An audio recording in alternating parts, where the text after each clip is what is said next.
led to his execution. Sorvetto's troubles began 2 decades earlier when he first challenged the conventional teachings of both the Catholic and newly formed Protestant churches. When he was just a newly minted young lawyer, Sorvetto had gotten a job in the court of the King of Spain. Specifically, he served the court's preacher and chaplain, a monk named Juan de Quintana. If it seems strange that a lawyer would serve under a monk, recall that there was no such thing as the separation of church and state back then. King Charles was King of Spain and also the Holy Roman Emperor. This is the same king who would oversee the first years of the invasion and colonization of the Americas with the doctrine of discovery in hand, essentially a letter saying that since the Roman Catholic Church represented God on earth, and the entire earth belonged to God, the entire earth belonged to the church. No separation of church and state. Sorvetto traveled around Spain with the king's court, watching as de Quintana persecuted a group called the Alumbrados, or the Illumined Ones. Sometimes they're also remembered as the Illuminati. They were a mystical Christian sect whose beliefs and practices had, in the eyes of the church, strayed too far from church doctrine. Sorvetto also saw de Quintana pass judgment on whether the still famous today Catholic reformer Desiderius Erasmus was orthodox enough. And in that time, Sorvetto also observed the condition of the Moriscos in Spain. Those were Muslims who had been forcibly converted to Christianity. And all of these things he saw helped to shape his thinking. Sorvetto's thinking was also shaped by his experience of having read the Bible for himself. The idea of reading the Bible for yourself rather than learning about it through the church was still relatively new in Sorvetto's time, but he'd gotten to read it in law school. And being a critical thinker, he had noticed some differences between what was in the text and what was taught by the church. For one thing, Sorvetto began to question the doctrine of original sin. That's the idea that we are born with a moral stain on our souls and we need to be saved from that. Original sin is not a teaching that's explained or found in the Bible. Rather, a theologian, Augustine, developed it in the 4th century. Along with that, Sorvetto disagreed with the practice of baptizing babies. Why, you ask? Well, the Christian baptism of infants was a mean of saving their souls from original sin.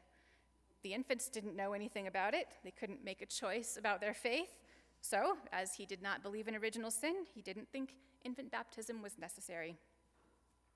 But most famously, Sorvetto began to doubt the church's teaching about the Trinity. The Trinity also is not really spelled out in the Bible. Sorvetto believed God was present in Jesus and is present in humans and is present in the entire world. He didn't believe that human and divine realms were two completely separate and distinct things. He saw them more like a continuum. And he didn't think that God had 3 distinct identities. Rather, he thought that the Spirit of God flowed through everything. And you could talk about it as the Father and the Son and the Holy Spirit, but they weren't really 3 different things. And his explanations of this in his writings are rather complicated, but this is the gist of it. Sorvetto felt the church was going too far in its teaching that there is one God with 3 distinct divine personages. It was too complicated, too easily accused either of atheism for being wrong or polytheism for being 3. And he believed Christianity would be more successful and would be more palatable to the Muslims and the Jews that the church kept trying to convert if it would reform this complicated doctrine of the Trinity. In all of these things, Sorvetto felt very strongly. He did not tread lightly with his words. He accused the Catholic and Protestant churches of contorting the nature of God to suit their own wishes. He said that because of the doctrine of the Trinity, Christianity had become a laughingstock among religions. Sorvetto even said that the animals in the fields, even the livestock, were laughing at the doctrine of the Trinity. Even a cow had a better understanding of God's nature. The doctrine was so ridiculous. That is what he was saying. He called the Holy Trinity, as it was taught by Catholics and Protestants, a 3-headed Cerberus. some of you know what a Cerberus is. It is a creature from Greek mythology. It is a dog-like figure. Does anybody remember Fluffy from Harry Potter? In Harry Potter and the Philosopher's Stone, Fluffy is described as a monstrous dog, a dog that filled the whole space between ceiling and floor. It had 3 heads, 3 pairs of rolling mad eyes, 3 noses twitching and quivering, 3 drooling mouths, saliva hanging in slippery ropes from yellowish fangs. Like that. That is what Cervetto compared that doctrine to. It was Miguel Cervetto's hope that in sharing these comments and others in his books, he would inspire Catholic and Protestant institutions to change their thinking and come around to see things his way. Instead, they were inspired to arrest him and put him on trial for heresy. When the Inquisition of Spain summoned him, Cervetto fled. Afraid for his life, he moved to France, and he took on a new identity, changing his name from Miguel Cervetto to Michel de Villeneuve. In Paris, he studied math and medicine, becoming a highly regarded physician, and even serving as the personal physician to an archbishop. But he never stopped feeling the pull to write about theology and church reform. Theology and the church, after all, exerted a heavy influence over every other aspect of social and civic life, not to mention determining the salvation, or not, of millions of souls. So he just felt like he could not ignore what he saw as being wrong with it. So he wrote another book. This one was called The Restoration of Christianity, The Restoration of Christianity, which is a gutsy name because it clearly insinuates that Christianity has been ruined somehow, right? And that it needs restored. When he published it, the French Inquisition immediately figured out who he was, and they arrested and jailed him. But somehow he escaped. A prison break. In his pajamas, I'm told. I cannot confirm that detail. He fled France then, and he crossed the border back into Geneva. Alas, he was recognized quickly. This time, he was recognized as he tried to attend a church service. Why, when he was wanted by the Inquisition for heresy, did he try to attend a church service of all things? I guess he just could not stay away. This time, the authorities sent him to the dungeon. John Calvin was in charge then in Geneva. He had heard plenty about Cervetto. In fact, Cervetto had been writing John Calvin letters over the years while he was in hiding in France. And the letters had made many of the same arguments Cervetto put in the Restoration book. And it was Calvin who had outed him to the French Inquisition. And Calvin had vowed that if Cervetto ever stepped foot in Geneva, he would not let him leave alive. Well, Calvin followed through on that promise. In a time and a place known for horrific creativity in inflicting human suffering as punishment, Cervetto received the worst punishment of all, the one reserved specifically for heretics. Surrounded by every banned copy of his heretical books that the authorities could find, Miguel Cervetto, Michel de Villeneuve, the man Unitarian Universalists remember today as the honorable martyr Michael Servetus, was set on fire and burned at the stake.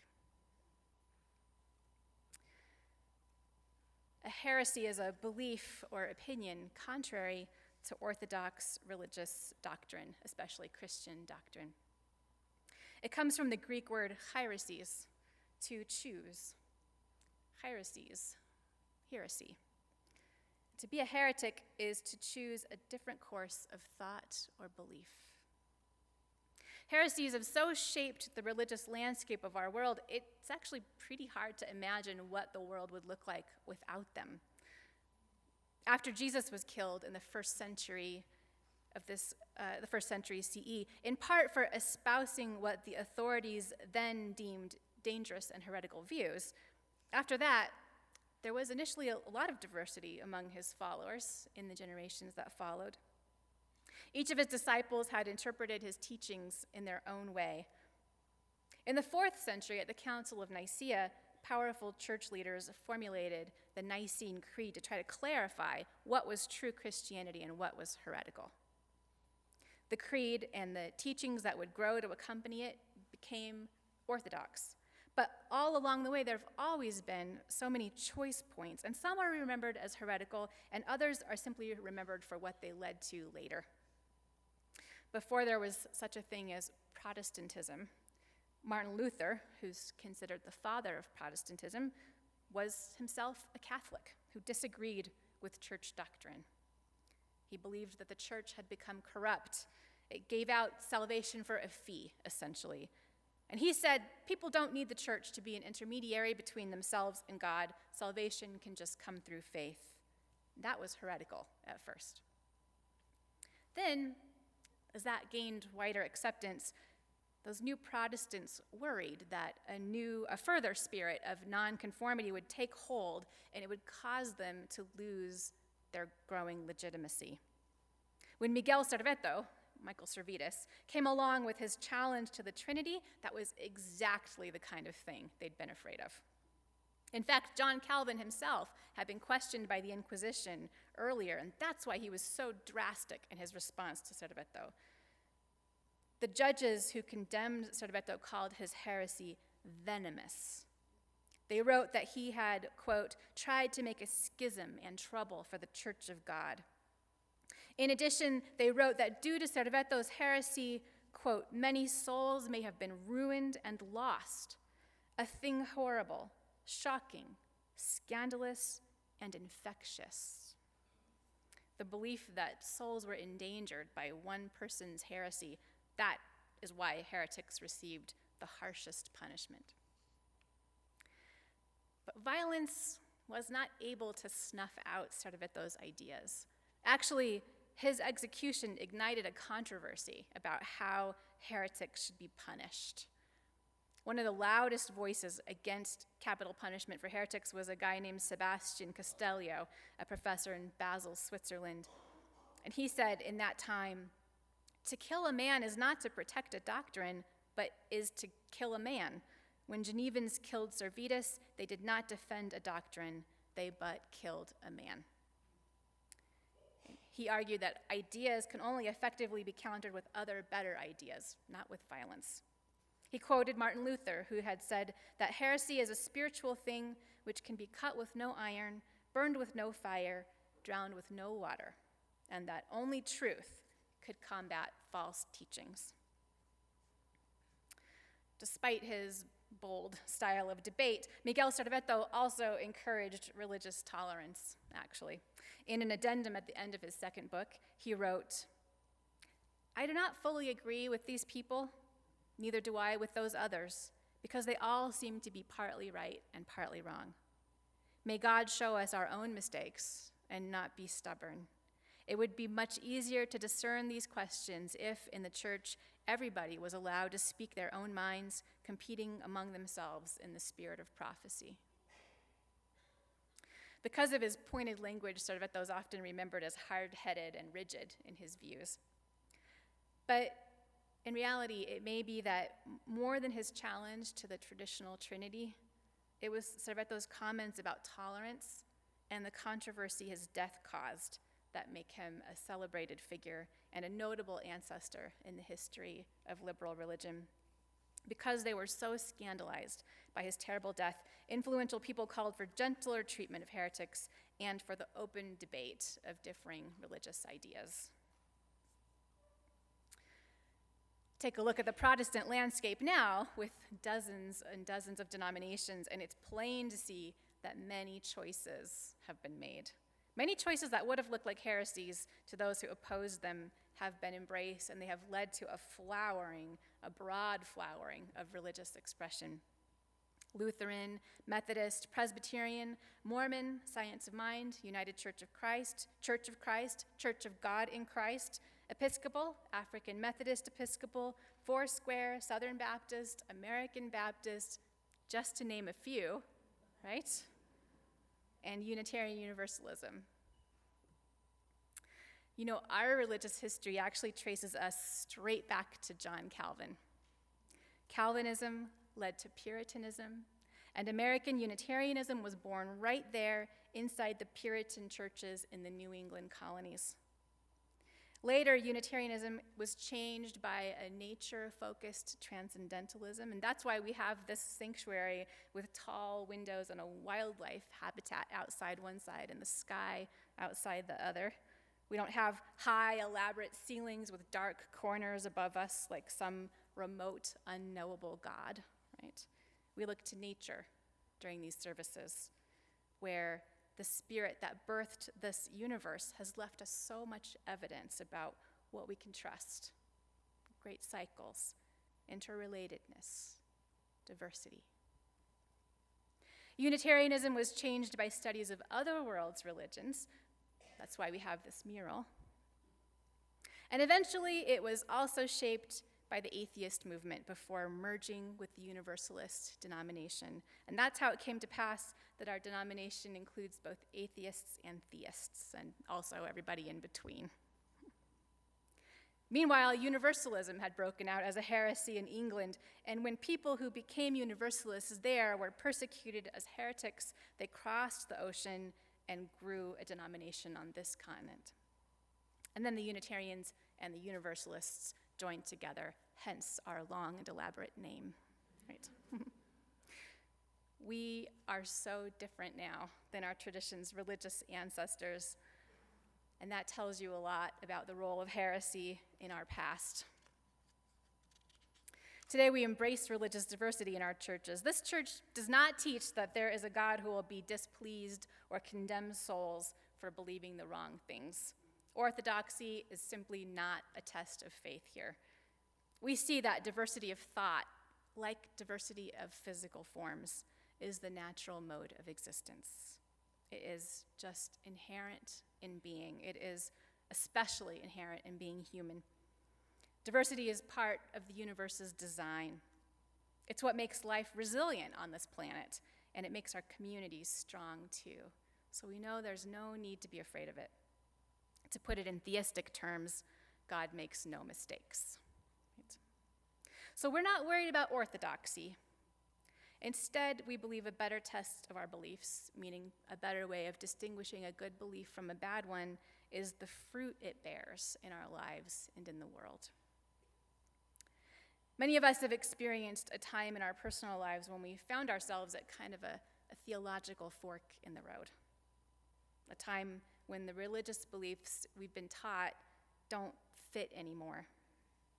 And maybe they were never an easy fit, or maybe we came upon some new learning, such as learning how the Bible was put together over the centuries out of many individual texts and how many texts were left out and why. Or maybe a life experience shook our religious foundations. A loved one suffered unfairly, and this challenged our belief in an all-powerful, all-knowing, benevolent God. Or maybe you watched as somebody was ostracized from another religious community simply for being gay or otherwise different. And you just couldn't accept that a loving God would want that. And it made you begin to question the faith you had been taught. Or maybe, like me, you were raised in this liberal religious tradition, but as a youth you faced pressure from conservative peers that made you worry about the possibility of being religiously wrong. Many of us have faced some kind of a crossroads like that and made a choice to veer from the path that others had laid out for us. And maybe somebody is here this morning who is at just such a fork in the road today and is visiting or is listening or reading this sermon online to see if First Unitarian could be their new spiritual community or whether their evolving beliefs could be accepted in this place. That is such a tender place to be. At a crossroads like that, we might be filled with so much uncertainty and doubt. We might be afraid of angering or disappointing loved ones, or of losing a community that means a lot to us in spite of our concerns about it. We may fear being abandoned or being wrong, or even disappointing or angering or being abandoned by God. And only you know your conscience. Only you know your heart and your deepest values. Only you know what feels true and right to you. And in this place, we do not tell you what to think. Instead, I trust your journey, each of you. And I encourage you to trust it too. In the Hebrew scriptures, the prophet and poet called Isaiah compares divine truth to the rain and snow that fall, nourishing the plants and the creatures of the earth. The scripture says, "As the rain and the snow come down from heaven and do not return to it without watering the earth and making it bud and flourish, so that it yields seed for the sower and bread for the eater."